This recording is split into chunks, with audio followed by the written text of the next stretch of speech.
Doon Valley Homestay, Dehradun. It is situated in the lap of mountains, lake, and serenity.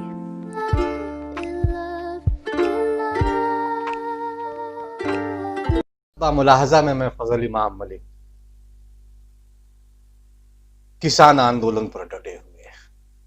12 दिन से दिल्ली की सीमा को उन्होंने सील कर रखी है और तमाम राजनीतिक दलों ने, विपक्ष खास के विपक्ष और कई ऐसे एनडीए के सहयोगी दल भी हैं जो इन किसानों के समर्थन में खड़े हो गए हैं। कहाँ ज्यादा दिन हुए, सितंबर में तो ही ये 3 कृषि बिलों को राज्यसभा में हंगामे के बीच पास करा दिया गया था। सरकार को ये पता नहीं था, उनको अंदेशा भी नहीं था कि किसान इस तरह का आंदोलन करेंगे कि दिल्ली की घेराबंदी हो जाएगी। हम इस पे बात करेंगे, लेकिन इससे पहले एक गुजारिश, एक निवेदन है कि अगर अभी तक आपने बादब बा मुलाहजा को सब्सक्राइब नहीं किया है तो इसे सब्सक्राइब करें, लाइक करें और ज्यादा से ज्यादा शेयर करें।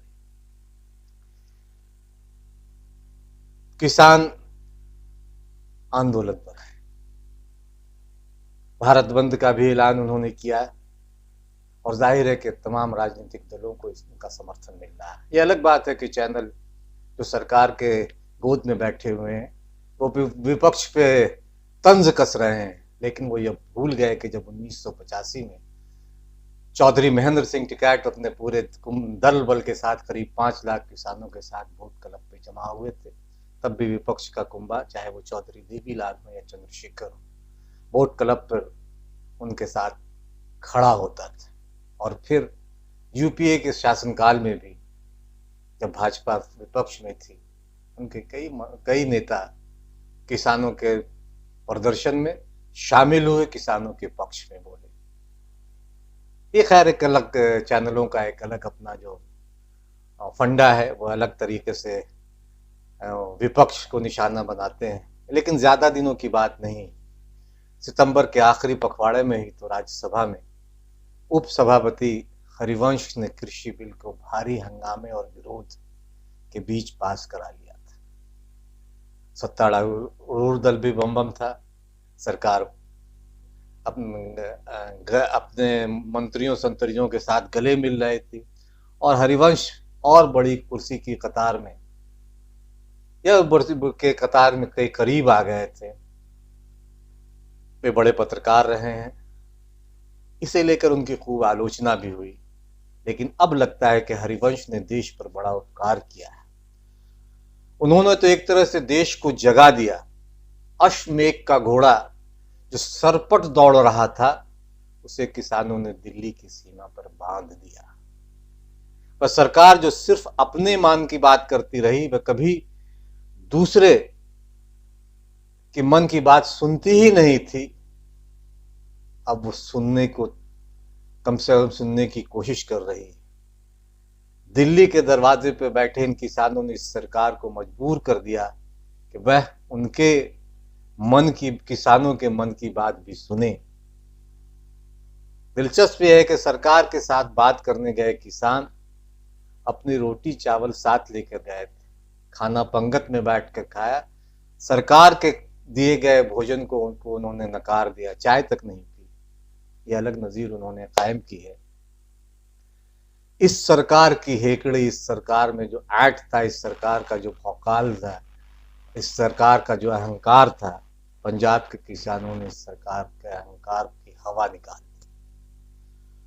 और इसका सचमुच इसका बड़ा श्रेय अगर किसी को दिया जा सकता है तो वो समाजवादी धारा और से जुड़े, हालांकि वो अब संघ के ज्यादा करीब दिखाई दे रहे हैं, हरिवंश को तो देना ही चाहिए। यह सरकार जो हैकड़ी और हथकंडों की सरकार मानी जाती रही, कब किससे बात करती थी।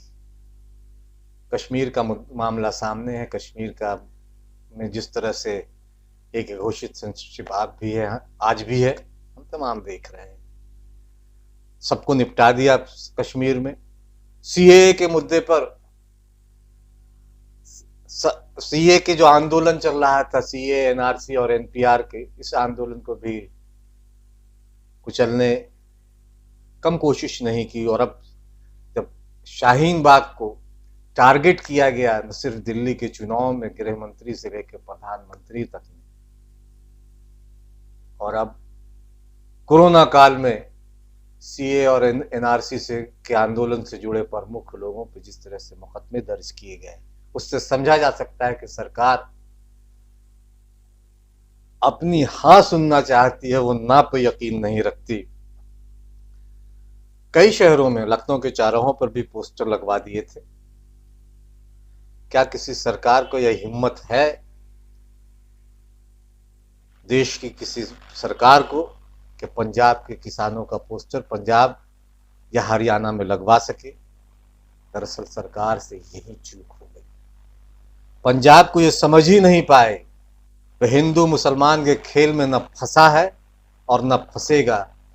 करिश्माई नेतृत्व पंजाब पहुंचते पहुंचते हाँफने लगा है। पंजाब का इतिहास भूगोल बहुत अलग तरह का है। पंजाब का किसान आंदोलन भी बहुत अलग तरह का करता है। इस आंदोलन में नौजवान भी हैं, महिलाएं हैं, तो बुजुर्ग भी हैं। हालांकि शाहीन बाग में भी कमोबेश इसी तरह का मामला था। सीए और एनआरसी के खिलाफ ये किसान हैं, वही किसान जो धरती का सीना चीर कर फसल निकाल लेता है, सोना उगा लेता है उस मिट्टी से। ये वही किसान है जिसके सारे बेटे केंद्र में मंत्री हैं। ये सब अपने को किसान का बेटा मानते बताते हैं, थकते नहीं हैं। जिस मंत्री की बात सुनो वो कहते हैं हम भी किसान के बेटे हैं, लेकिन किसानों की पीड़ा को समझ नहीं पाए वो, और पिता समान किसान को गुमराह घोषित कर देते हैं। ऐसे बेटे हैं ये जो केंद्र की सरकार में बैठे हुए हैं। दिल्ली की दहलीज पर बैठा किसान से कोई आईटी सेल, भाजपा का आईटी सेल नहीं लड़ सकती। यह भाजपा को और केंद्र सरकार को ये बात समझनी चाहिए। 1988 में अक्टूबर में का महीना था। 25 अक्टूबर को चौधरी महेंद्र सिंह टिकैत अपने पूरे कुंबे के साथ, किसानों का कुंबा, करीब 5 लाख किसान बोट क्लब पे जमा थे। वहीं एक गांव बन गया था, मवेशी भी आए थे, दूध भी दुहा जा रहा था, खाना भी पका, ठीक इसी तरह से जैसे आज दिल्ली के सीमा के बाहर डटे किसान लंगर पे लंगर चल रहा है और किसान खूब छक कर खा रहे हैं। हालांकि बहुत सारे मीडिया वाले चख कर बोल रहे हैं, लेकिन उन्हें ये नहीं पता कि वहाँ किसान जो खाते हैं वो चखते नहीं, छकते हैं। छक कर खाते मतलब खूब संतुष्ट होकर खाते हैं। और उन किसानों को जब 1988 में जो आंदोलन हुआ था और वोट कर, तब सरकार ने ही और प्रशासन ने किसानों के लिए पानी पीने के लिए पानी के टैंकर भिजवाए थे। ये फर्क है तब और अब की सरकारों में।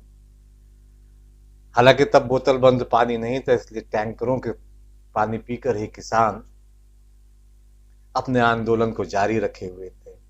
ये अलग बात है कि आज किसानों पर पानी बरसाया जा रहा है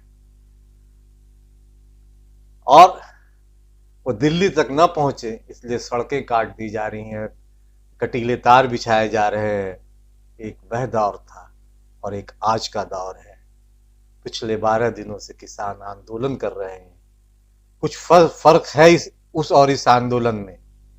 तब राजीव गांधी थे जो जबरन कोई टकराव हो ऐसे स्वभाव के नहीं थे, नहीं दमन उत्पीड़न वाली रणनीति पर चढ़ने वाले थे।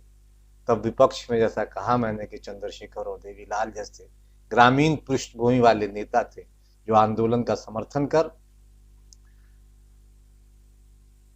टिकैत से मिलने गए थे। लेकिन आज न तो चंद्रशेखर और देवीलाल के कद के नेता हैं, आज कॉरपोरेट घरानों के साथ नेताओं की दोस्ती है, इसलिए सारा खेल कॉरपोरेट घराने अपने दोस्तों की मदद से रच रहे हैं। अब न किसानों का वह सम्मान बचा है, न वह नेता ही हो सकती। नहीं तो केंद्र से कुछ महत्वपूर्ण मंत्री, कुछ महत्वपूर्ण नेता इस समस्या का समाधान निकालने की कोशिश करते, मंत्री बात करने को सामने आते। तो पीयूष गोयल को किसानी से क्या मतलब, क्या लेना देना। लेकिन वो किसानों के मसले को सुलझाने में जुटे हैं। जाहिर है किसानों के दर्द, किसानों की पीड़ा को पीयूष गोयल नहीं समझ सकते। वो तो वही कह रहे होंगे जो उन्हें ऊपर से बताया गया होगा, प्रधानमंत्री नरेंद्र मोदी या गृह मंत्री अमित शाह ने जो उन्हें डिक्टेट किया होगा, जो उन्हें लाइन दी होगी। क्योंकि न तो नरेंद्र मोदी ने किसानों की पीड़ा को समझ पा रहे हैं और न अमित शाह। सरकार को यह समझना चाहिए कि किसान जब भी दिल्ली आया है वह खाली हाथ नहीं लौटा है, इस बार भी नहीं लौटेगा। यह सोच कर ही वह खेतों से निकलकर सड़कों पर उतरा है और दिल्ली की दहलीज तक पहुंचा है। सरकार जितनी जल्दी इस बात को समझ ले, सरकार के लिए उतना अच्छा है, क्योंकि हिंदू मुसलमान करने वाली सरकार किसानों को हिंदू मुस्लिम सिख ईसाई में नहीं बांट पाएगी, क्योंकि इन किसानों को विपक्ष का तो समर्थन है ही, सामाजिक सरोकार रखने वाले लोगों का भी समर्थन मिल रहा है और छात्रों का भी, सामाजिक संगठनों का भी उन्हें समर्थन मिल रहा है। पता नहीं सरकार क्यों सोई हुई है, क्यों अभी तक जाग नहीं पाई है। उसे बहुत पहले जाग जाना चाहिए था। नूरे इलाही संत सिपाही गरीब